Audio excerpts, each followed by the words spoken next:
We'll start. Namaskar and welcome to the 7th session of the Masterclass series of Being Future Ready, an initiative of Vadhvani Institute of Technology and Policy in partnership with IIM Bangalore and the CSITM team. We are excited for today's session. It's on generative AI for digital transformation. And we'll quickly run us through, not taking too much time, with a quick agenda of introducing IIM, WITP, and of course, introducing our guest.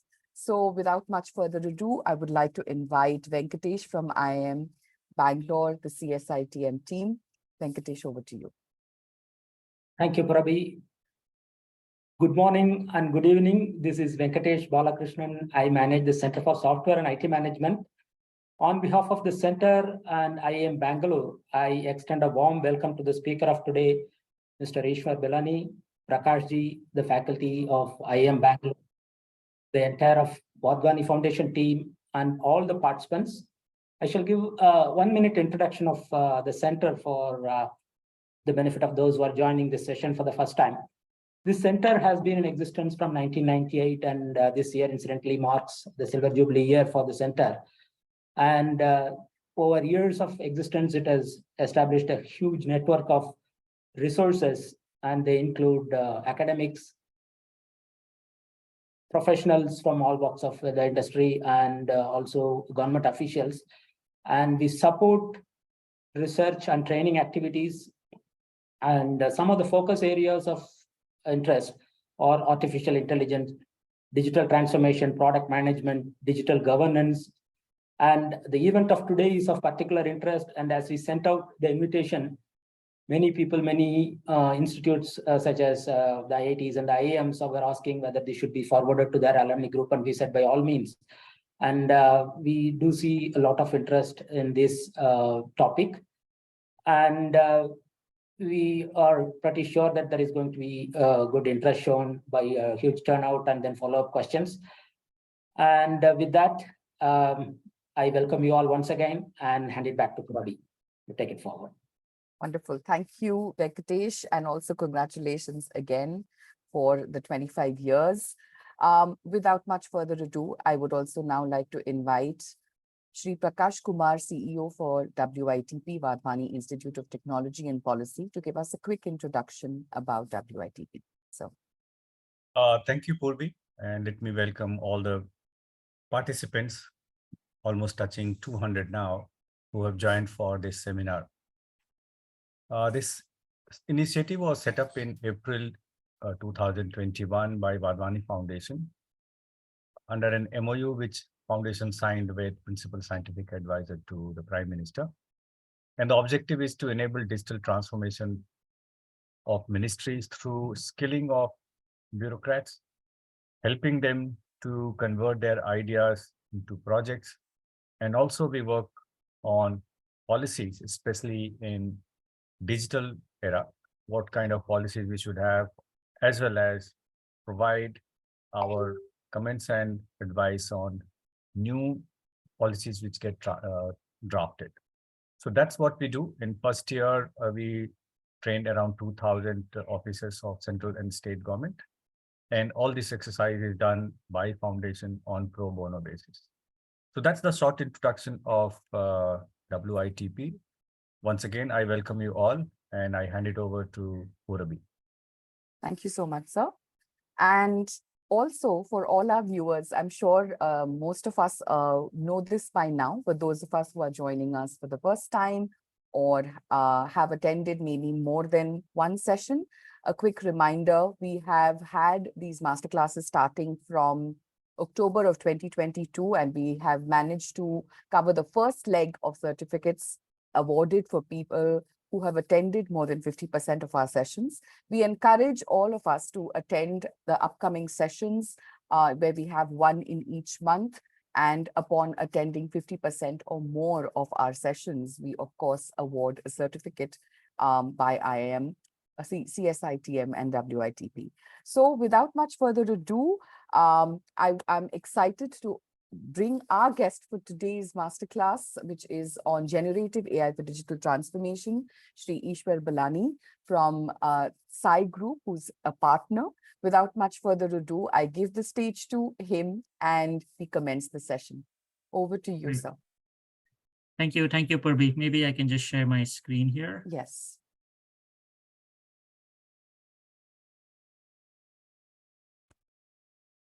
Let me put this in presentation mode. All right, I'm assuming you can see my screen. Yes. All right, great. So hello, everybody. We are going to be talking about generative AI today. I'm sure all of you have, heard about this term in the last several months. It's pretty much been front page news globally on all newspapers and all media channels. And this should be a pretty exciting, and it's going to be a fast-paced session. So we do welcome questions as well to keep it interactive. The focus will be to, kick it off with an introduction to generative AI, and then we will cover specific use cases relating to the public sector and the government function as a whole, and then maybe a few other topics as well, including a demo of some of these technologies. So as I get started, we are at a cusp of the dawn of an entirely new era. As all of you are probably aware, in the early 80s, we had the advent of the x86 architecture, which gave rise to the PC industry. And, that led to the entire PC revolution kicking off globally. Around 1995, we had the advent of the browser, which led to the internet coming to life. And then in 2007, with the introduction of the iPhone, we've had the mobile industry and a whole host of companies and apps emerged from there. And late last year, as we had the introduction of ChatGPT, I'm calling that out as a key inflection point in this evolution of technology, which is going to lead to an entirely new era, which I'm labeling here as the intelligence era. And So just one small request here. I'm getting comments here that PPT is not visible to the others. So I can see, I'm a panelist, but maybe the other guests are not able to see. The technical team, can you just check, please? They can see. Oh, now we people can can see. Yes, now people can see. Please go ahead, Eshwar. Okay. One thing I All just right. forgot to mention, Eshwar is in California. He stays there and it's 10:30 in the night and he's taking this session. Over to you, Eshwar. Thank you. Thanks, Prakash. So as I was describing, we've had all these different, revolutions in the world of technology with different eras, and we are now in an entirely new one. All of you are clearly familiar with everything that's happened in the past, but what's unique about where we are with the intelligence era is, by some estimates, again, this is now some speculation and some opinions, but some estimates, call out the size and scale of impact of the intelligence era to be north of 10x of all these previous eras combined. So if you take the GDP contribution from the PC industry, from the internet, and from the mobile revolution, you combine all of that and you multiply by 10, you will probably be at a conservative estimate for what the intelligence era is going to deliver. And keep that thought at the back of your mind. But as we go through this presentation, you'll start to connect the dots and see, why that could be the case. Now, it's important to understand how we got to where we are. And if you see this chart, it's a pretty simple one, which spans across time. And on the x-axis, it goes back about 7 decades or so.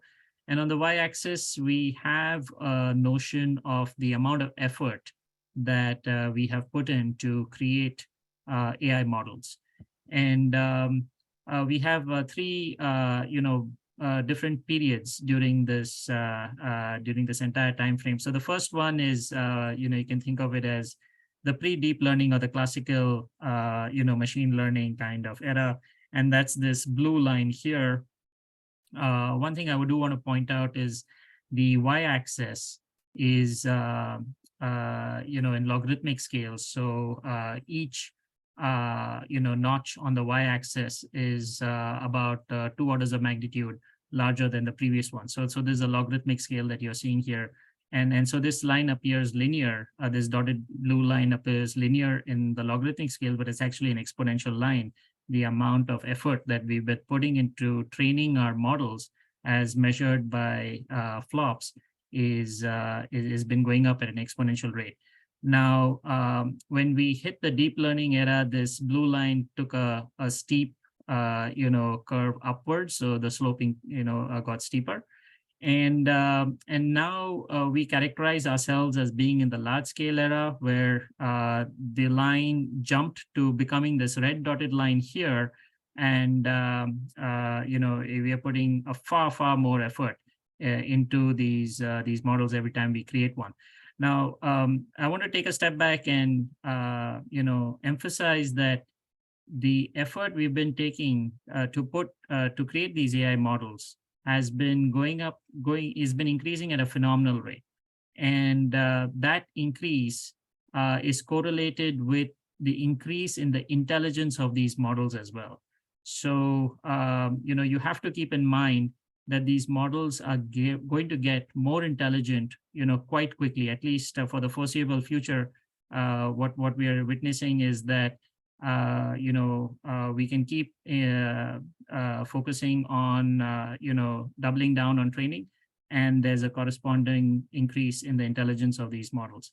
And then there's, doubling of the amount of effort that's going in every 10 months these days for the large scale era, but the other eras are also, keeping up. So this is an important concept which we will touch upon repeatedly during the course of this presentation. And what's happened with the exponential nature of the increase in intelligence is that when we go back several decades ago and we use, let's just take an example index for intelligence, if it was 0.01 or 0.02 or 0.04 or 0.08 and it's been doubling. If you zoom out, it'll still seem like a line that is close to the x-axis, and it's pretty much going parallel to the x-axis. And it's very common for folks to have a linear extrapolation of that in terms of looking ahead. But because of the exponential nature with which we have been increasing our effort to train these models, now we have started to, increase the intelligence of these models at a pretty rapid clip. And that's why when ChatGPT first came out, there was a pleasant surprise for everybody, because, this was far exceeded what we'd expected an AI system to be capable of doing, say, last November or last December. And similarly, when GPT-4 came out earlier this year, again, there was, it caught a lot of people, almost everyone I know, off guard in terms of the sophistication and the level of intelligence in that model. And again, so, I want to emphasize that we have been constantly thinking about this through a linear extrapolation, whereas the actual increases in intelligence is more exponential, as highlighted in this green line. And this is summarized very well by Clayton Christian, who said that technology changes happen gradually and then very suddenly. And so keep this in mind. These two slides are meant to emphasize the exponential nature in the rate of change and how quickly these things are coming to life. And while they may not have been as smart or intelligent, in the previous decades, if you even look out over the next several months and couple of years, we expect these to, evolve extremely quickly, as shown in this, representative green slope here. Now, coming to generative AI and what it is, you can think of, this is a simplified, description of generative AI. And you can think of generative AI as, the ability for a model to create digital artifacts. And it does so, very much like a skilled artist. If you were to think of an analogy who has maybe listened to a lot of music or listened to or seen a lot of paintings, or in this case, the models have been trained on a vast amount of data.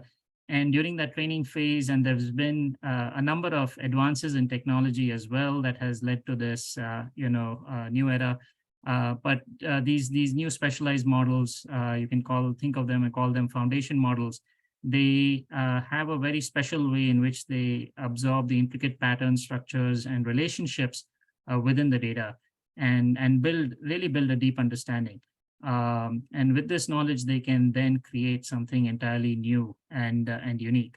So in terms of exactly what they can create, pretty much all digital content is anything that can be digitally manifested is up for grabs.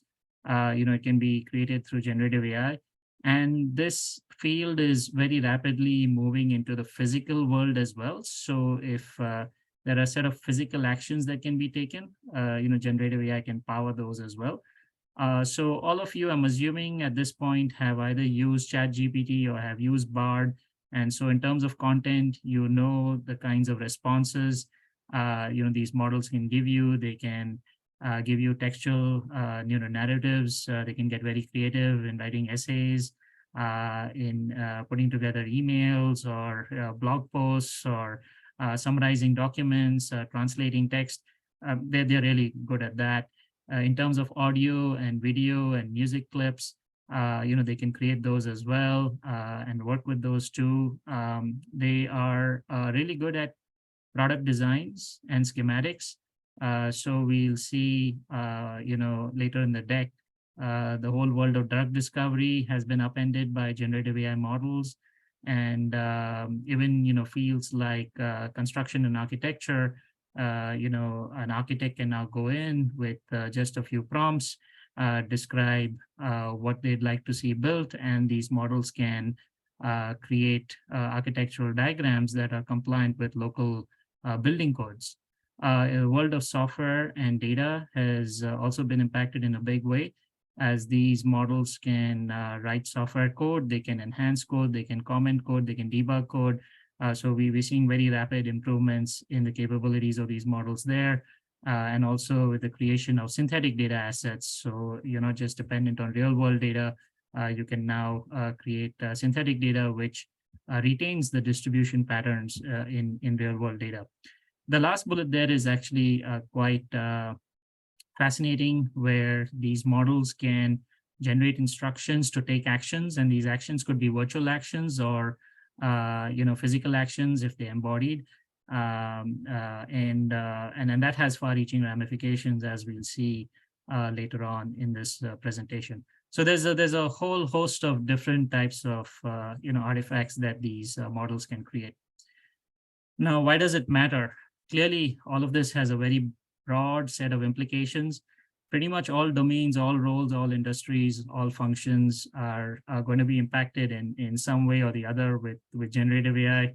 Many people think of this as the new age electricity that's going to power, pretty much all aspects moving forward. As we'll see in the demo, and as some of you may have already been exposed to some of these technologies, they can really spark, a creativity and lead to many innovative ways and strategies for getting things done. And from a government perspective, they also raise several important policy questions as it relates to data privacy, ownership, accountability, ethics, intellectual property rights, bias, so on and so forth. And this is a very, very big area of debate globally now. I think in the European Union, here in the US, and elsewhere, there's a lot of discussion around, what is the right regulatory framework for this new technology. Now, what makes generative AI so special is, we've been on this journey with AI since about the mid-50s, and for the last, say, 60 plus years, there's been an evolution in different types of AI, and the technology has been getting better. But this is for the first time that we are seeing technology that has several attributes that historically we've only associated with humans in terms of, common sense reasoning, a mastery of language, pretty sophisticated logical deduction and causal judgment, very broad knowledge of the entire world and all domains and all topics, as well as the ability to blend, all of this information and be very creative. So if we think of, GPT-4 as being the state-of-the-art foundation model out there today, it's already surpassed, I would say, most humans in many domains, but in a short matter of time, we'll see it'll be commonplace. At least that's what we expect for these models to surpass human capabilities across all domains, and then they'll evolve into surpassing all capabilities of all of humankind combined in aggregate. So we'll enter the era of super intelligence later, but at least in the near term, we expect these models to go past human capabilities across all domains very quickly. So, quick snapshot on how these models work. The first scenario here that I'm describing is more consumer centric. So if you've logged into ChatGPT or you use Bard, or Midjourney or DALI, this will seem very familiar. So you start with what are called these new class of models. They're called foundation models, and these models are quickly becoming multimodal in the sense that they can process text and sound and images and video. So we are on that journey, and they're increasingly getting sophisticated there.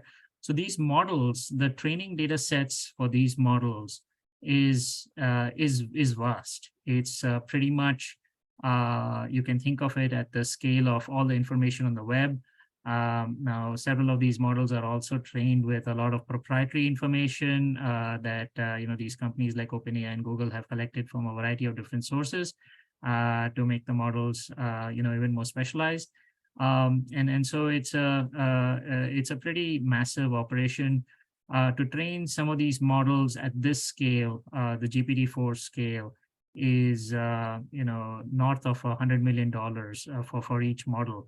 And even for GPT-3, it's rumored that OpenAI spent anywhere from $10 to $15 million to create GPT-3. So these models are getting expensive and bigger, as they scale and the intelligence increases. Now, today, if you're using ChatGPT, you're directly interacting with a version of these models. So ChatGPT actually sits on GPT-4, and ChatGPT is a I would say a specialized version, an instruct kind of model on top of GPT-4 that allows for conversational, interaction with GPT-4, and that's what the user is exposed to. So this would be a very classic consumer scenario. And then if you think of an enterprise or public sector or potentially a government scenario, here the difference is that you'll start with some of these foundation models, and Hugging Face is, I think of it as a GitHub for generative AI models and other types of models. So there's a lot of open source models in Hugging Face. So you would start with a model of choice based on the use case that you want to focus on, and you might fine tune it. So customize it to include some specialized data, which maybe the broader, bigger general model may not have been exposed to. So in the context of India, for example, if you're creating something very specialized in healthcare and you want to focus on Ayurvedic type treatments, you might train it with some text that deals with different types of Ayurvedic practices and techniques and so on and so forth. Or if you're going very deep into, the Indian legislative code and all the different laws that may have been passed down to like a state level or local level, you may have legislative data or other government documents that you might want to, fine tune these models with. And then you use those fine-tuned models alongside this new GenAI app stack that's being pretty much created as we speak. This is a pretty rich area for innovation right now, and pretty much on a weekly basis there are enhancements that are happening to the stack. In fact, just last week, Microsoft announced their Copilot stack for building Gen AI based applications. So I'm not going to go deeper into some of these concepts. They're happy to do that in the Q&A. But there's a new stack that's being created based on which you would have a new class of applications, which would be at a level of intelligence that really sets them apart from what legacy software has been. And then we'll see some examples of that. So I just want to give you guys a quick overview of how Gen AI works, and this summarizes the consumer as well as the business world scenarios. Now, I want to touch upon this important concept around emergent properties because these are really fascinating properties that these models have developed. What is important to understand is we don't know all the different properties these models have. Nobody designed these properties into the models. That's a real shocker. We don't even know exactly why or how these models develop these properties, but we know these properties exist in these models. So what are examples of these properties? So the first one is common sense reasoning. So if you see how these models are trained, they're trained to, if you take, I'm going to use GPT-4 as just one canonical example here. They're trained to read a whole corpus of text, and as they're reading the text, they're trained to predict the next word in that corpus of text. And they try to minimize the loss function, and the loss function here deals with the the error with which they are unable to predict accurately what that next word would be. So that's essentially what the training is. No one trains them on common sense concepts, right?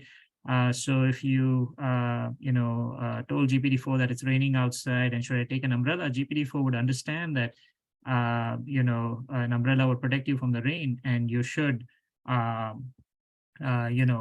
take it if you don't want to get wet. Also, if you ask it if you don't charge your phone and will it continue to work indefinitely, it would tell you that no, your phone needs to be repeatedly charged, otherwise its battery would run out. So there are concepts that we take for granted as humans, but for AI models, it's been very hard to grasp them. With this new class of foundation models, they do exhibit common sense reasoning.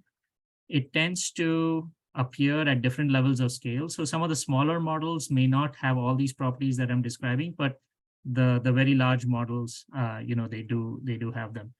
The next one is physical intuition. So if you had a glass of water, for example, on a table, and you, somebody hit that glass of water and it fell off from the table, the model would tell you that the glass will fall on the floor, the glass could probably break, and the water will spill out. So it has this understanding of the laws of gravity and what will happen. So these models have learned that as well. Metacognition is a very interesting, property where the models understand people have a mind of their own, and because of that, people have opinions and they make judgments and they have biases. And there's this whole theory of mind concept that these models are starting to get really good at. And so what you'll see into the future, very shortly, we're already there in many cases, is these models will be able to, showcase a lot of empathy. In fact, there was a research study that was done between actual doctors and then GPT-4. There was a series of questions that the patients asked the doctors, as well as separately with GPT-4. And the patients rated the answers from GPT-4 to be more accurate. But more importantly, they rated GPT-4 to be more empathetic than the human doctors. So this is interesting. We've always thought that these models may never figure out emotions and so on and so forth, but that's not the case. They tend to be more empathetic. They tend to be very persuasive. They can influence folks. and then they'd be good at negotiation as well. So these are all because of this emergent property around having a theory of the mind. Logical deduction, so they can get pretty sophisticated in their deduction capabilities. So if you give them a set of rules, they'd be able to deduce a whole host of facts based on the logic that you have given them. Causal judgment. So here, if you ask one of these models, if you don't water a plant, what happens? It will tell you, something along the lines that the plant needs water, and if you don't, it doesn't get water, and it will dry out and eventually die. So it understands, why certain things may happen in certain scenarios.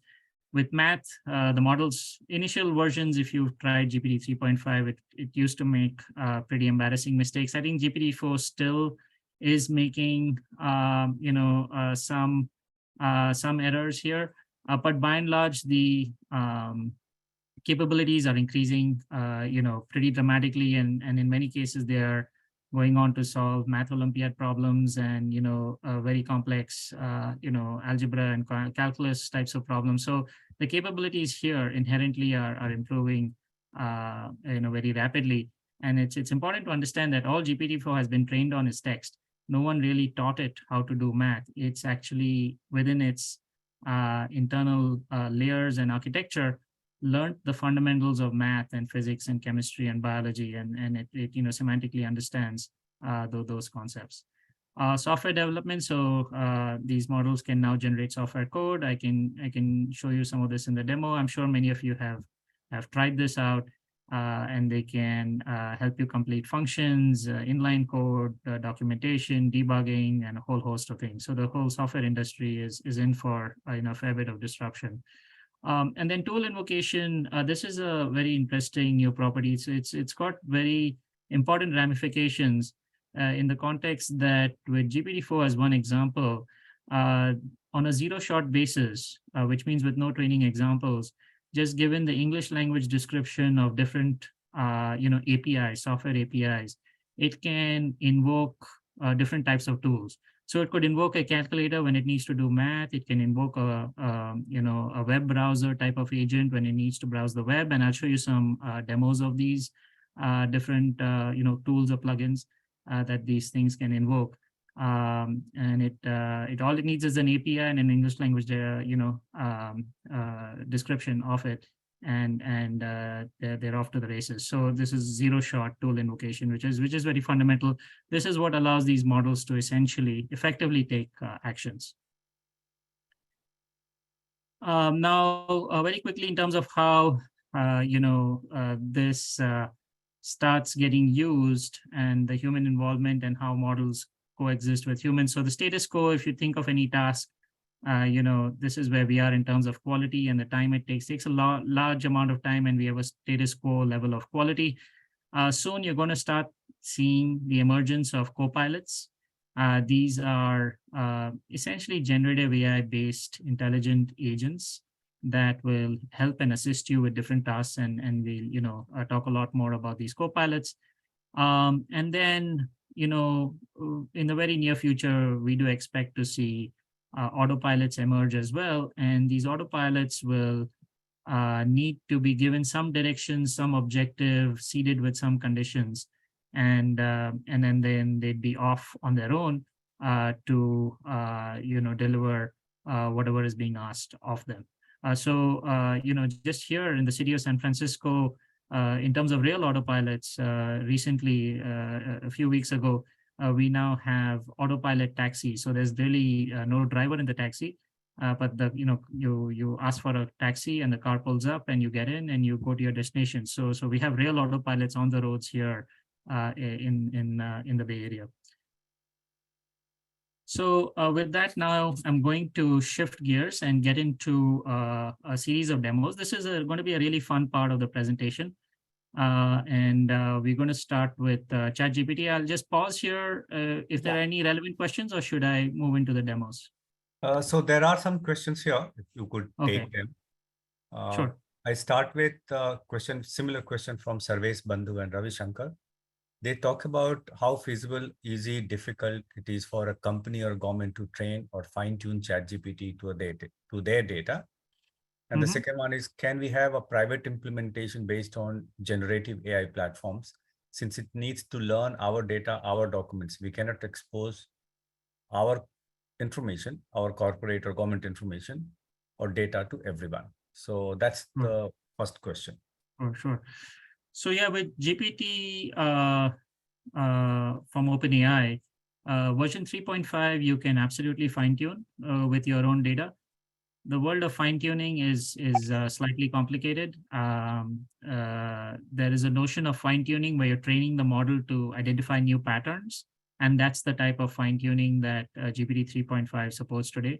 If you want to fundamentally incorporate new knowledge into the model, you'll have to work with different models. With GPT-4, they are expected to allow us to fine tune GPT-4 as well, but they haven't released a date for that yet.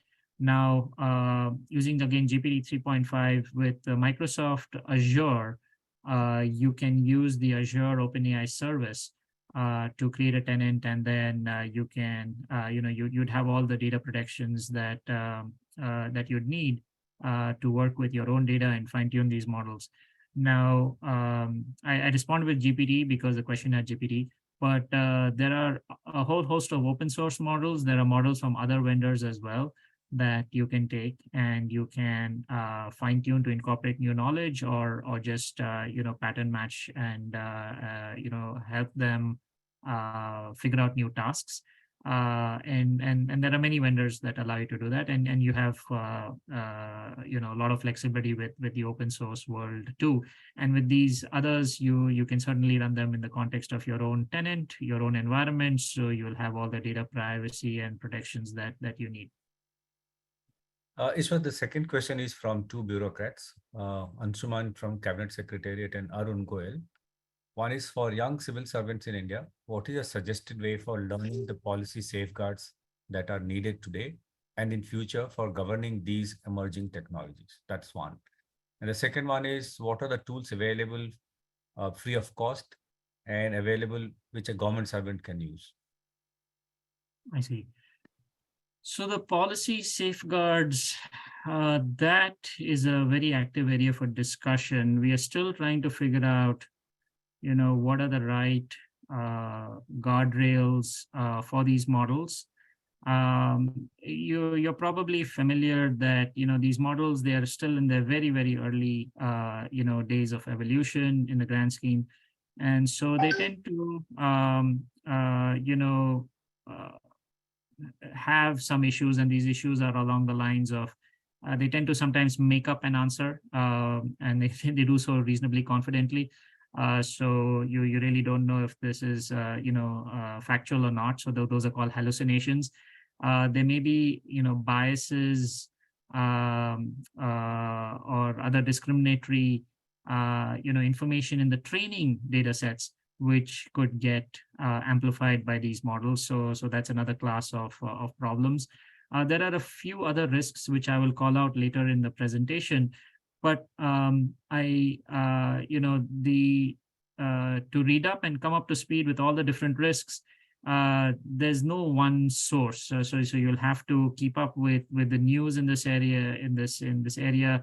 And then just recently, this whole area around AI safety has been getting a lot of attention. Just I think today or yesterday, there were a lot of senior, the who's who of the folks in AI and computer science signed another petition warning of the very severe and substantial risks from these generative AI models, going down to like them being existential for humanity and mankind. So there's a spectrum of risks, a lot of them, and there's a lot of very active debate going on in how we put guardrails around these models, what regulatory framework should we put around these models, what kind of safety tests these models need to pass before we expose them to the public.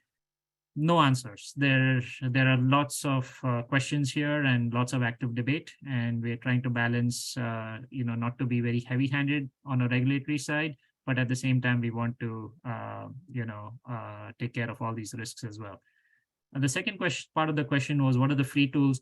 In terms of free, right now, there's the ChatGPT 3.5, that's free. There's the Bing equivalent. There's Bing Chat, that's free. There's Bard, which is from Google, that's free. And then there could be others, but these are three important ones. And then there are some paid services, like if you needed access to GPT-4 more regularly, you'd probably have to pay OpenAI a fee. And then there are a whole host of other, private company based models and services which aren't free. But you can start with those first three ones, and they should, take you pretty far. So Eshwar, this is another question, because all these models are getting developed by large companies. Yeah. And the question from Sudarshan is, how prone are these models for manipulation by Google/OpenAI ostensibly in the name of mitigating bias? That's one. And the second one is from Vishnu Raj. Do you think these foundation models will be controlled by few large companies, and most of the other companies users will use the API access in their products? Or will most of the companies develop their own foundation models to integrate with the products? Yeah, good question. So I'll use OpenAI as an example. They do publish, there's a technical report for GPT-4, so you can go read it, which talks about all the work that they've done to ensure a certain level of safety and minimize bias. Now, there is still some bias there. It still hallucinates. So you have to think of these as, early versions of the technology, which have some of these limitations. I think part of the question alluded to some other agenda that company like OpenAI or Google may have, right? Around these models. So I think what happens is, as folks come to market with an offering, these are not open source offerings. So you will have to either trust what those companies are telling you, and these companies, at least for now, what we expect is they are working in good faith. So they are genuinely trying to release the best possible product at that whatever point in time, with the best possible intentions. So that's at least the understanding. Like with every market, what you'll find is people will start using these models, and then each one of these companies will build a reputation, and then will get some associated credibility, based on how these models perform, right? So I expect that to happen over the next several months, and we will start seeing where these models are strong on a per company basis, where they may have weaknesses, where they may be inherent biases or hallucinations, things of that nature. I think will become a little bit more apparent. But right now, all these models, they all have these issues. Some have them more versus less. The second part of the question was, who's going to own and control these models going forward? So there's a pretty big open source movement. I think it is a strategic imperative for India to build like a national level large language model focused on local languages, local concepts, local information. It should be thought of at the lines of a national infrastructure budget. So India is spending so much on roads and ports and so on and so forth. This should be thought of as national infrastructure, because it's going to impact all walks of life.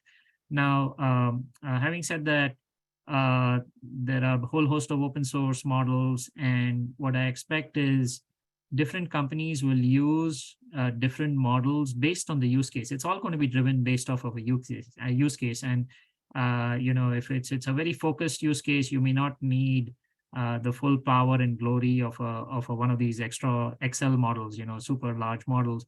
You may be able to get away with a much smaller domain-focused model to address a simplified use case, because then that also has implications on the cost of running these models. And then with a smaller model, you might even be able to deploy it within an enterprise or within a government division or things of that nature. So all the data doesn't have to leave that entity. So I expect there to be lots of different models used, all driven based on the use case. Now, I do want to call out one important part, which relates to the question, which is as it relates to the very large models. There is some discussion that, if you don't have one of these very large models by, say, the end of this year or by sometime next year, it will be very hard for you to be competitive as it relates to building these large models. Because what's happening is we are on this exponential curve, right? Everything is increasing at an astounding pace. And so things are moving, 2x, 5x, 10x year over year. And so what's happening right now is, GPT-3 was used to train GPT-4. And as GPT-4 gets better, it's going to be used to train GPT-5. And so that path of innovation is accelerating in a very furious pace. And if we are to there's some speculation out there that the training cost of these models, like I alluded to earlier, is going into the hundreds of millions of dollars for the very large models. So at that size and scale, it's only going to be a few entities that are going to be able to invest, those sums of money. And if you don't do that quickly enough, it'll be very hard for you to ever catch up. That's the expectation. Starting around sometime later next year, many of these will hit escape velocity, and then the vendors who are in that market will pretty much be the dominant players. Eshwar, I have many questions, but we need to have time for the demos. Sure. So I'll request you to Let's do the and demos. then we'll take these questions at the end. Sounds good. So let's start with the ChatGPT one. So let's see the first one here. So this is what it looks like. And, I'm going to start with some simple ones here, since we're talking about government. A lot of what government does is, you put together content for consumption by citizens. And so it could be speeches for ministers or other content that needs to be, built. And so, something like a GPT-4 can be quite effective in generating this content. So here I'm asking you to generate a speech for the Road Transport and Highways Minister on how the plans for infrastructure development in India will impact its economic growth. And it goes on. And you can give it a whole host of points that you'd like it to include in the speech, and it will put together a pretty nice one for you. And then you can go back and forth and refine it. So I'm assuming all of you have used it in some shape or form. I only started with this to give you a sense of the the creativity. Now you can use it to brainstorm policy as well.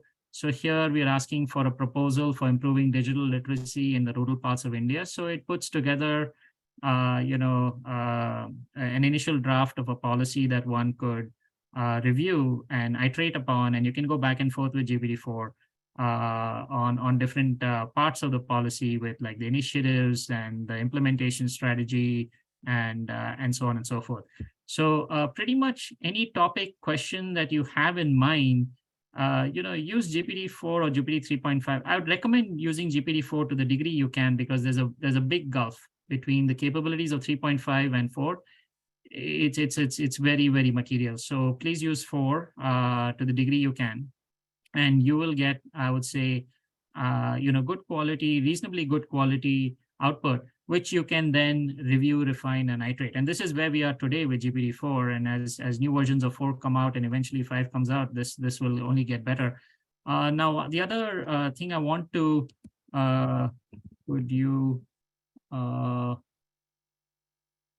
you can do is you can, translate these to different Indian languages, right? So here I'm just asking for translation into Bengali, and so it is going down, this path. And while it's doing that, let me bring up another version of the ChatGPT window. And what I want to show you guys here is, so when GPT first came out, it was trained on a version of data until about September of 2021, and anything beyond September of 2021 was not in his training data set, so it wasn't aware, and that's all you can do. With 3.5, that's the case. With 4, they have extended the capabilities of the model with these plugins. And so I want to show you guys, some of these plugins. Think of these plugins as the new app stores. So these are the AI apps that get installed with GPT, and they'll get installed now. There have been some pretty important announcements recently. So all these plugins that you're seeing here with GPT, they're all going to be supported by all of Microsoft's Copilot and by any Copilot that is supported by the Microsoft that is built on the Microsoft Copilot stack. So they're building like a universal marketplace of plugins, or you can call them, think of them as AI apps. So here, if I looked at all, we have quite a few. So there's about 200 odd different plugins that work with GPT-4. Many of them are popular and so on and so forth. I've installed a few of them, and I'll do a demo with one of them. So the demo I'm going to do is with this the PDF plugin. So here I found a document that is from the government of India. This was sent out sometime last year, and this is about the Pradhan Mantri's Jan Dhan Yojana. And it's an overview of how the scheme is going, the impact it's had, and the different features. I mean, it's just a quick overview of the scheme, and it contains a whole host of information. So that's the URL. Now, what I'm going to do is let's see how the Bengali, we stopped the response, but it was on its way to generate this policy in Bengali. And you can generate this, translate these documents or these output. You can get output in different Indian languages. But we had to stop this because we need to do the next query here. And so what I'm going to say is the following. I'm going to refer to this document, the one PDF that we just saw, and I'm going to ask questions about the document. So now I'm taking a PDF document and I'm making it conversational. So I hope you can understand the gravity of what I've just done. Earlier, if I had a host of PDF documents, and say some of them are 100 pages, 200 pages, whatever, I would have to go to page 123 and search for the answer there. Then I'd do some search keyword this, search keyword that, or I'd have to scan lots of different sections to get a good comprehensive view of one of my questions that I may have. And here I just upload that. Essentially, I'll give a pointer to the document to GPT-4. The plugin Ask Your PDF kicks in here. So what the plugin has done is it has pulled the contents of the document, and then it works with GPT-4, which then summarizes very nicely an answer for my question in terms of the actual impact that the Pradhan Mantri's Jan Dhan Yojana has had. For me to put something like this together took only a few seconds, but otherwise it would take easily could take 15, 20, 30 minutes to parse the document, call out all the different sections and summarize it neatly. It's all been done extremely quickly. So this is on the ChatGPT side. Now I wanted to quickly go to a different example. So this is the YouTube page for the Ministry of Finance, the Government of India, and I found one of these videos here where we had the finance minister, and she is in a 1 hour plus video. This is about 1 hour 22 minutes. So it's a really long YouTube video, and she's on some important panel discussion at an event held by the World Bank and the International Monetary Fund. So what I do is I go to Bard. I'm just showing you another example here. And I ask Bard, I don't want to spend 1 hour seeing that YouTube video, but I want the summary of what was discussed in that video. So I simply give Bard a pointer to that video, and very quickly, as you saw, less than 10 seconds, 5 seconds, it gives me a nice summary of what that 1 hour video is about. So I found this personally to be very useful because there's just so much information out there, and sometimes there are good YouTube videos that come about that you may not have the time to sit through all of it, but this will give you the essence very quickly. The other thing, Bard is good at, and you can do this with some of the ChatGPT plugins as well. I'm just, giving you a flavor of how Bard works. Bard can go out. There's no native plugin per se. I mean, Bard can just do this on its own. It can go out and go to different news, sources and summarize information from you for across the web. So here I'm asking it to summarize the recent advances in renewable energy for India, and so it's going to figure out, what recent developments have happened there. It's going to take all that information and it's going to give me a nice, succinct summary of all of that. So to do this in a conventional fashion, I'd have to do 10 or 20 different Google searches, click on maybe 5, links per search. So that's at least 50 plus links. Read all those pages, cut and paste, or absorb the information in all of them and put together some that you can see that's easily going to take over an hour easily. And here I've got it in less than 5-10 seconds. A nice clean summary of what I'm looking for. And if I need more information, I want to drill down somewhere, I can just ask another question, asking it, can you give me more details about the wind energy or hydropower or whatever I care about? That back and forth conversational interface is really good at doing. So hopefully you found a couple of these demos useful. Now let's go back to a really fun one. Maybe I'll do Adobe Firefly, then I'll do the Microsoft one. So Adobe Firefly, this is about images. I thought it'll be worthwhile for you guys to get a flavor of what can be done in the image world. And so what I'm asking for here is I'm asking it to spell out India written with Indian spices, right? So you can create very interesting and unique and creative, text. So these are all with text effects, and you can pretty much give it different, objects, and it's going to render that text with those different objects. So they give you some examples here. So this is red fur. This is black gold with dripping paint, and so on and so forth. All this is somewhat fun, and you can try different versions here. In terms of actually creating images, so you can use an ability for Firefly to actually create images based on prompts. So I've just entered this prompt, and it gave it to me in art form, but I want it in photorealistic form. So it's regenerating it, and in about 10 seconds or less, it's generated images for the prompt that I had asked it for.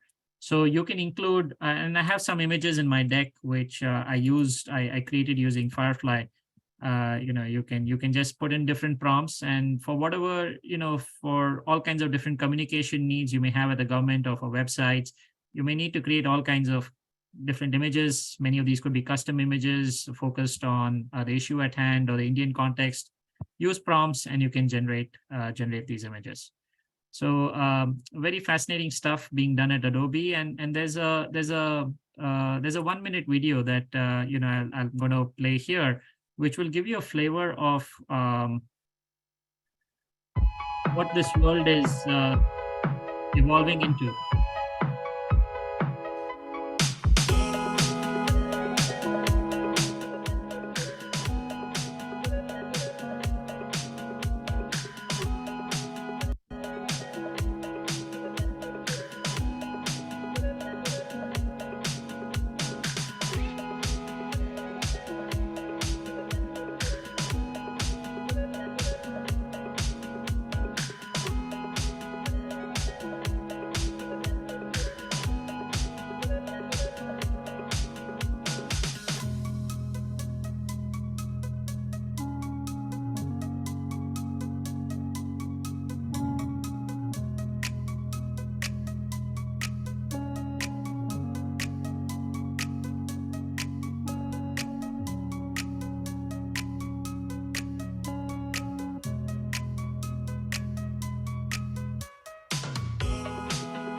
So you get a sense of, it goes on with many different types of image creation and image editing, all prompt-based, capabilities.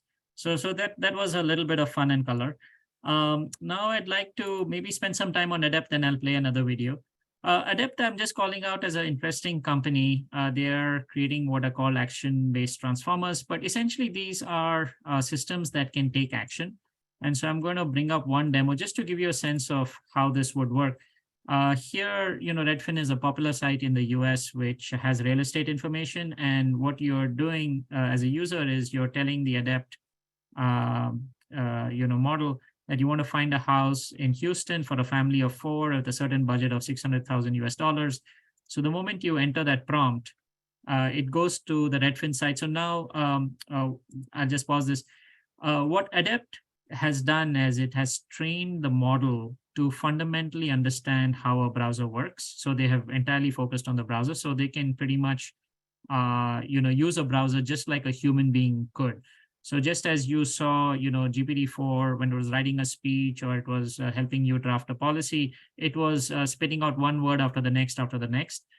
With Adept, instead of words, it's going to be outputting different actions, and you'll see those actions on the screen here. Ishwar, one quick time check. It's 11 a.m. IST. We can definitely, extend up to 11:30 with your use cases and the Q&A. Sure. Thank you. Yeah, this is more or less done. So here it's, this was a quick one. So what I can do now is maybe there was a compelling set. Yeah, let me go through this, and I'll go through the use cases very quickly then. But I do want you guys to see this because it's going to impact each and every one of you, at least to the degree that you're going to use Microsoft products. Imagine you're leading a team at a global manufacturing company, and you want to create a rock-solid customer proposal, and you don't have time for writer's block. Let's see how Copilot can use your customer notes in OneNote as well as another internal document. Copilot quickly creates a first draft. Now, you probably want this to look like your previous proposals. Copilot can give you a draft in the format you typically use. It inserts product images and pulls in relevant visuals from other files. You can even include a short summary at the top of the document. And Copilot can make suggestions to strengthen the proposal, like adding an FAQ, which it will generate for you. Now remember, you're not going to send this off to a customer without a thorough review. But Copilot still saved you tons of time in the process. It's time to get ready for your customer pitch meeting. Now, everyone has had a moment when they wish they could turn their proposal into a customer-ready presentation without having to start from scratch. Well, guess what? Now you can. Copilot can turn your Word document into a PowerPoint presentation. Now, you have a professional-looking presentation that you can hone and polish. This is truly amazing. Using just your words, Copilot translates Word into PowerPoint and PowerPoint into Word. Now, let's add a slide and give Copilot some quick instructions. There it goes, ready for you to review. Now, this slide is a little bit wordy. Let's ask Copilot to make it more visual. And check this out. Copilot can even animate the slide. It gives it a professional design treatment in a single click. But it doesn't stop there. Copilot can even generate speaker notes. I am serious. Speaker notes. It's not only a time saver, it's helping me be a better presenter and close this deal. Let's jump into Copilot in Excel. Copilot puts all the rich capabilities of Excel at your fingertips. Say you need to analyze this quarter's sales results. You start by asking Copilot to analyze the data and give you 3 key trends. Within seconds, you've got what you need. But you want to drill in. You ask Copilot a follow-up question about one of the trends. Copilot creates a new sheet. This new sheet creates a sandbox to play in to better understand what's going on without modifying the data in the original sheet. This is a great example of how Copilot uplevels your skills, showing you how to break down the problem step by step. You ask Copilot to visualize what contributed to the decline in sales growth this period. Copilot adds a little color to make the problem jump off the page. Now, you want to dig deeper and ask a follow-up question. Copilot not only answers your question, it creates a simple model of the scenario. And it even asks you if you want to learn more about what it did with a step-by-step breakdown. Finally, you can ask it to create a graph of your projected model. Copilot turned a sea of data into clear insights and actions. Let me show you how Copilot. So that's the demo section, and let's go back to the deck. So you saw all of these different demos. Hopefully you found that helpful. I'm going to go through this next section really quickly in the interest of time, but we can open it up to Q&A if there's interest in any one of these use cases. So for starters, Gen AI is going to have a massive impact on society. As we saw, some of you can very quickly extrapolate from the demos and see that almost all software will have now copilots or conversational interfaces, because that's much more natural for us to engage with software along those lines. And that's going to lead to a lot of improved efficiency across the board in all industries, all sectors. So something as a commonplace as customer service and support, you can just imagine a whole series of copilots accelerating resolution of issues, helping people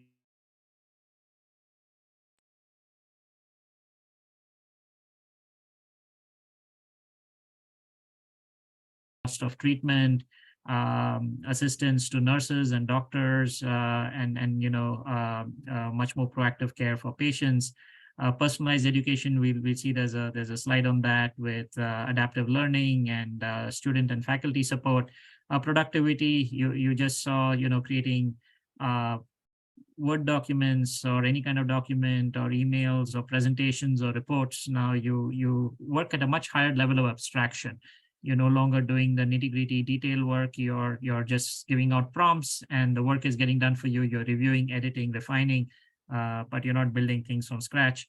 And generative AI is already started to have significant impacts on the accelerated rate at which science is progressing. So just the fundamentals sciences around physics, chemistry, biology, it's having an impact there. Clearly, with every technology, there's dual use, so they can be used for good as well as for bad. So there are risks as well. So for starters, with increased automation, there will be some job loss in society. There were already questions on privacy of data, so that's going to be a concern, because these models tend to learn on everything that's out there, and it's hard to distinguish where that output actually came from. Biases we've discussed. The dependence on AI here is a risk where we get overly dependent on these models, and then we have diminished faculties and skills and capabilities, as humankind. And then the social manipulation aspect here is important to note as well, because as these models get more powerful, they will be able to spread misinformation and actually influence and manipulate people's behavior with propaganda. So that's one of the risks. In terms of government and national security, again, many different avenues to drive benefits for the public services. In terms of getting citizens accurate responses, aggregating data across different silos, in terms of decision making with simulating different effects of policies and or risks such as economic downturns or natural disasters, making forecasts around population growth or economic development, environmental changes. Helping government with efficient allocation of resources, so bringing in efficiencies to the delivery of healthcare, education, or transportation, making budget recommendations, being used during periods of emergency responses, and then planning and so on and so forth. Military is an entire, big, large domain where there will be large impact, particularly with autonomous combat systems, surveillance, cybersecurity, things of that nature. Oh, and then cybersecurity, of course, is a separate, beast by itself, where these tools can help and hurt on that front. So as it relates to improving cybersecurity, it can detect new forms of attack, and you can be proactive, in terms of defending against them. Then there are several risks, just as we saw on the society side. There are many risks that exist on the government front as well. Disinformation and driving distrust in the public institutions is a big one. We've spoken about bias and discrimination. It is expected, these technologies are expected to start a new arms race, which tends to happen whenever there's, big enhancements or advancements in different types of tech. There's someone finds a way to use it in an arms race. We discussed briefly espionage and surveillance that can be dramatically increased with these types of technologies. And the last but not the least, where the models misunderstand what is being asked of them and then take action, which can lead to, accidents, or the fear that many people have been now raising alarm bells around, which is misalignment, which is the models get too intelligent to and escape human control, and essentially develop their own, objectives, which may not be aligned with what are the best interests for humanity. In terms of actual use cases, I'll spend a minute on a few of these, and then we'll open it up to questions. So enhancing citizen support is really a low-hanging fruit. So, every time there's interaction with citizens in the context of disseminating information to them, answering their questions about different schemes or policies, or performing simple and routine transactions like filling out forms, issuing permits, getting payment. All of this, they can now be enabled with very intelligent, co-pilots that will work in the chosen language of that citizen, can work in a very natural conversational fashion, which is, critical for the large swaths of population, who are unable to use a computer, for example. And so here you have an image of a farmer. This incidentally was, created using Firefly. And here he's talking in Marathi to an agent and asking if his land is eligible for a certain scheme from the Department of Agriculture and Family and Farmer Welfare. And he has about, 6 acres or so. And he's told that in Marathi that he's eligible because the cutoff for small farms for that scheme was 3 hectares, and so 5 or 6 acres would qualify. And then the agent also, the co-pilot, the digital agent, gives him directions on how to apply for a certain scheme. So that would be a process for this farmer to even discover, but now it can be done. It takes out a lot of the friction from getting access to that information. In terms of content creation, a lot of government is about, creating content and generating public awareness, or sending out notifications and reminders, or managing, different types of queries on social media, and or providing updates, via social media. Generating all kinds of different reports and giving status updates for progress for different schemes and policies, or managing communication during a crisis. So in each one of these cases, generative AI based techniques can really simplify a lot of the back and forth that happens during content creation. Healthcare, very, very big domain. There's a lot of use cases. So I've just called out a few of them. I'm not going to go through them in detail, but you can get access to these slides.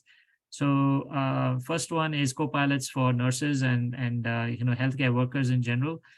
which can assist with consultations, maybe ask patients directly, a few questions, setting them up for their appointment with a nurse, help prioritize different patients, that nurses or other workers need to see, follow up with patients, after their visit with the nurse. The digital health co-pilot is directly, catered to patients themselves. So this is, a human avatar. One thing we didn't talk about is the emotional connection that people will start to have with different co-pilots. So just like we have relationships and, we may have a certain connection with different people that we interact with, we expect that to, get into this co-pilot world as well. And here, this is going to be a very friendly, assistant who is going to help patients with their medication adherence and monitoring, and if they're in clinical trials or their chronic conditions, and their physical and emotional well-being. So there's a whole host of different areas that these co-pilots can help, patients with. And then the third area is around digital clinical assessments. This is actually helping the doctors and other clinicians with diagnoses, and it all being very evidence-based and evidence-driven, keeping up with the different, clinical trials as well as research papers that get published to establish, new guidelines of care.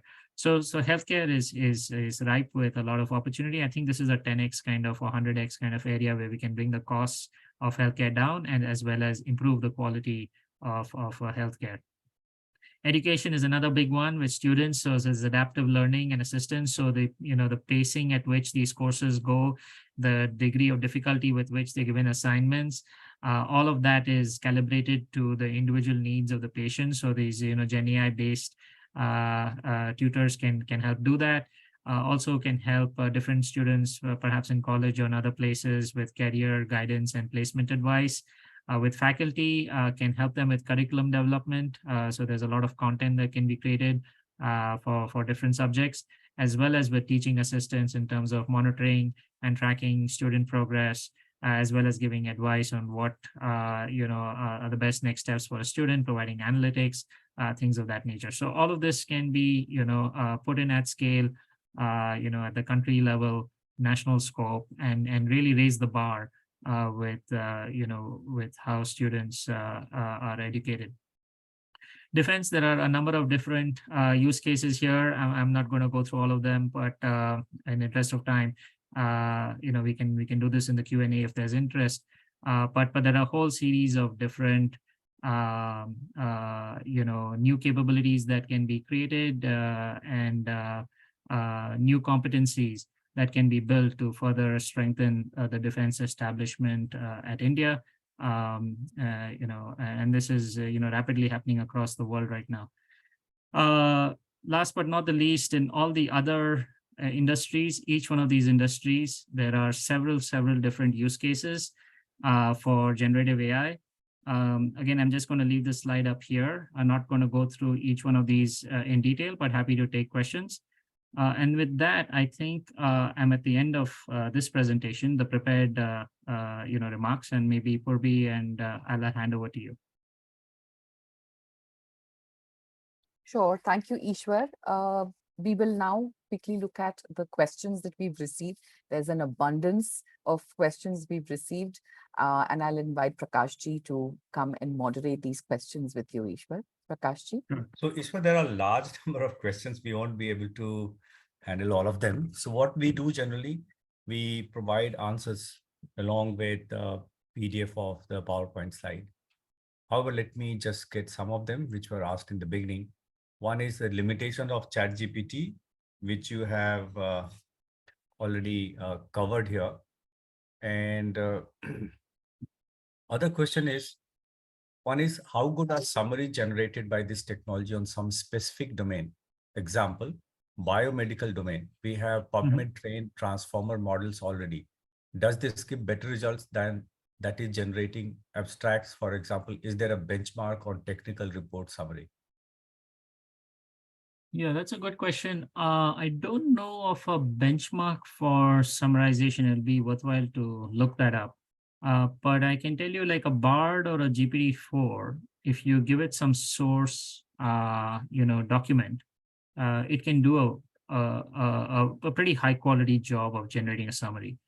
And if you wanted to add something or remove something from the summary, you can go back and forth and customize that. But I'm unaware of any benchmark that compares the summarization capabilities. So this is another interesting question. Are there unique data signatures or data topographies to identify if the output is AI generated? Are there going to be in near future identifiers to suggest AI versus original creations? No, I don't think so. I think for some of the very vanilla style, GPT or Bard responses, you can probably have a model that, detects them. In fact, there's a company called Quillbot that detects if students are submitting, responses to assignments that was actually generated by GPT-4 or by Bard or something along those lines. But there are so many interesting or so many different ways in which you can give your prompt that the output becomes pretty much undetectable, at least, from my understanding. So this is going to be a cat and mouse thing. And I don't think you'll have a reliable way to say if, a certain output came from, a large language model or a foundation model or was generated by a human. You probably won't be able to do that reliably. So a related question is from Mubarak. How generative AI changing creative work? And the second one, he asked how organizations can leverage generative AI to reinvent the customer experience. Yeah, so good question. So it is, we didn't cover some aspects of, I have many demos on the creative side too that we didn't cover, but it's completely turning that world upside down.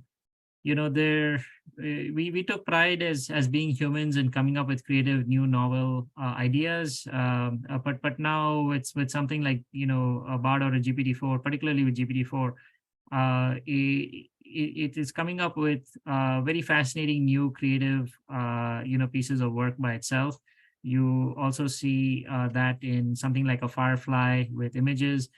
We have tools that generate videos, prompt to video, as prompt to sound and music, prompt to image, and then you can prompt to like any kind of text-based article that you want to put together. So the definition of how creative work changes, it's going to be more imagination centric in what goes into your prompt, and then it's going to be more editorial in terms of how you refine and revise the output that you get from one of these models. So I think that's where the people with strong editorial skills and with a strong sense of what will resonate with their target audience will come out ahead, and you don't have to build or create all of these things from scratch.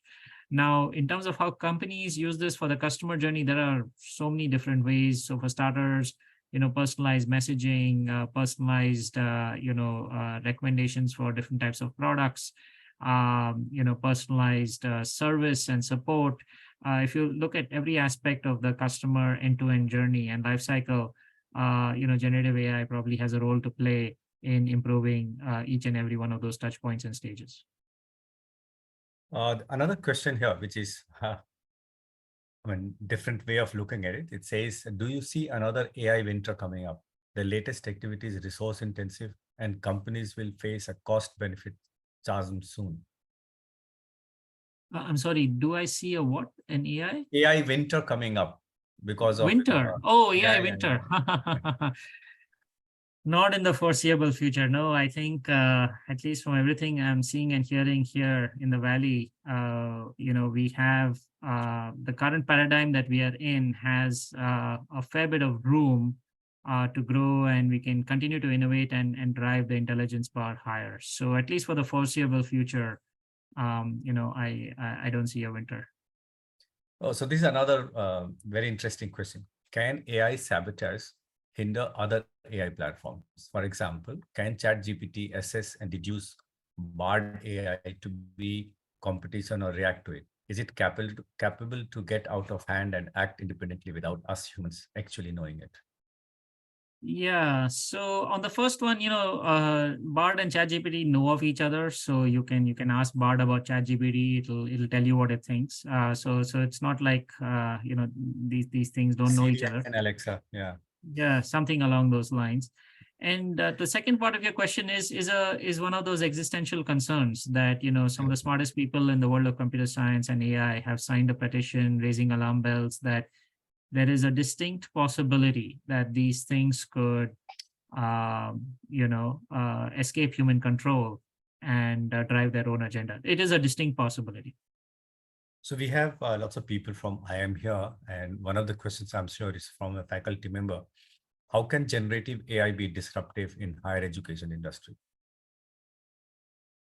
So yeah, there was a slide on education, and I think that gives you the high level. In the interest of time, that covers most of the high level messages. I think the biggest one is instead of everyone being in a classroom and going at the same pace and hearing the same material and content as everyone else, someone who's quick can go much quicker. Someone who needs more time to grasp the concepts can be given more step-by-step personalized guidance and maybe a different adaptive path to learning. So we can really customize this journey for different students and tap upon different motivations that different students have and how they learn to make it an effective process for all versus the one size fits all kind of approach we've had so far. The faculty definitely try their best to help each student, but it's at the end of the day there's too many students and there's only so much that can be done. Okay, so this is a question about whatever information we give to ChatGPT while interacting with it. So it says, could you please provide information about data security measures implemented in ChatGPT to ensure the protection and confidentiality of user interactions? Yeah, so I'll just bring up ChatGPT. So if that's a good question. So you have to be first clear about in what context you're using ChatGPT. So if you're a consumer, right, and this is my consumer plan, I can go to settings and there's data controls, and I can basically clear my entire chat history and tell OpenAI not to use my information for training the model. So if I click this button here, I will lose all my chat history and it will not use my data. So they've given you this option to not use the data you're putting in for model training. Now they're coming out with a business version of ChatGPT, which will have inherent controls, right, for data privacy and protection. So they are doing that on the business side too. Also, I want to call out that if you're using the ChatGPT APIs, or if you're using GPT-4 through Azure, then your data can be protected, and then it doesn't get used for model training. So it just depends on how you use these different technologies. Ishwar, we are aware you are in other side of the world. It must be 11 p.m. now. So we'll close it in next 2 to 3 minutes. Sure. Let me just ask you one more question here. It says there seems to be huge dependency on sophisticated hardware to unleash power of Gen AI. What does this mean for India, who is now exploring self-sufficiency in semiconductor supply? Yeah, this is a very profound question. I think India has an edge here, particularly in the context of the government officials that have interacted with in India. There's always some sort of at least undercurrent to compare with China, right, on different metrics and different growth initiatives and KPIs. I think China is at a little bit of a disadvantage because of the US sanctions on China. So they don't have access to some of these chips, which are called GPUs, that you need to build these models. In that context, I do think it's a strategic imperative for India to at least start building some of these large language models for the benefit of the nation. Now, on the semiconductor front, it may take some time. That path may take a while before we are able to design and build some of those chips in India. Given how quickly this space is moving, at least start with the models, get the chips from NVIDIA. If you can get hold of any chips, those chips are pretty much, they're not accessible. Just take a look at NVIDIA stock over the last 3 or 4 weeks, and you'll get a sense of the demand that exists for those chips. But my net my comments are that start with the models, and definitely have a parallel stream to build the semiconductors as well. But that's going to take some time. So in the interim, at least use the NVIDIA chips to build the models. So Eshwar, this is going to be the last one. This is certainly from a government official working in a city. He says, how can generative AI contribute to the development and maintenance of digital public infrastructure, such as smart cities or online government platforms? And what potential benefits can it bring to the citizens and the government agencies? So as it relates to infrastructure, there are many different facets. For starters, the planning of where and how you want to build that infrastructure. So there's a planning process. Once you have some of this infrastructure, there's a notion of managing and maintaining this with intelligent predictive maintenance. So these models and technologies can be used to do that as well. There's also an element of I would say effectively and efficiently running this infrastructure, which these models can play a role with. So I've just given you some very high level color in different areas that they can help, and then certainly we can follow up offline with more details. So thank you, Eshwar. Keeping in view the interest of time, now I'll request Purvi to take over from here. Thank you very much, sir. Thank you so much for this wonderful, insightful, informative session on generative AI for digital transformation, Eshwar. This has been such an amazing session. We have seen, we've heard from you the various potential that we can see, whether it is to automate any content creation, personalized user experience, aid any medical diagnosis, or have better patient care, enhance creativity and productivity, and most importantly, raise certain ethical concerns that we should be future ready with. What a wonderful session this is for being future ready. Clearly, your session has given us insights to think over how to revolutionize various sectors and be ready in various sectors, while also being ready so that we are self-sufficient in terms of being more responsible towards the development and regulation of generative AI to have a very strong positive impact. Thank you very much. We've received many requests from our audience to get access for this session's PPT, as well as the session recording. We are happy to share that we will be sharing this recording as well as the PPT with permission from you, Eshwar.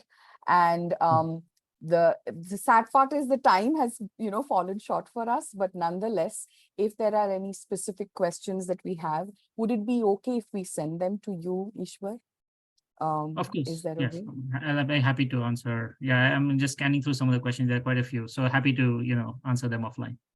Great. Wonderful. Thank you so much again for making this happen. We understand that you are in a different time zone, but we really appreciate it. And thank you so much for the wonderful audience. And be excited, be prepared. We are coming up with another session soon.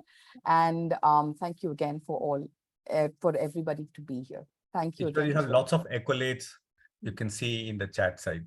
Yes. I'm just overwhelmed right now. Yeah, it is overwhelming. It is. Indeed. Yes. Great. So once again, on behalf of I am Bangalore and WITP, I thank you for sparing your time. That also late in the night from other side of the world. Thank you, Eshwar. Certainly. Very happy to have the session with all of you. Thank you.